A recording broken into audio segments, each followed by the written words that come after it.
زي ما انت شايفة ممكن انت مثلا من بواقي القماش ديت تعمليه كمشروع يعني، ومش هيبان ان هما قطع قماش صغيرة انت استعملتيها يعني.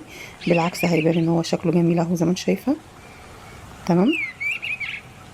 هنا لو انت عايزة تضيفي بقى حاجة كده معاكي، مثلا لو انت عندك قطعة دانتيل، معاكي وردات زي ديت كده، وعايزة تعمليه بشكل مختلف، بتحطي عليه الوردات كده، او مثلا بتحطي قطعة آه، دانتيل تكون على رسمة شكل مثلا وردة، رسمة فراشة، أي حاجة. بتبقى بالشكل اللي انتوا شايفينه دوت. وممكن تحطوا عليه قطع من الخرز. ده ممكن تخيطيه هاند ميد يعني بالإيد، مش لازم تخيطيه على المكنة عشان ما يبقاش شكله مش لطيف. ولو فضلتي معايا لآخر الفيديو يا ريت ما تنسيش اللايك والشير والاشتراك في القناة عشان يوصلك مني كل جديد، والتعليق الجميل. وبكده الفيديو خلص يا حلوين، ويا رب يكون الفيديو خفيف لطيف عليكم، ويكون الشرح استفدتم منه. والسلام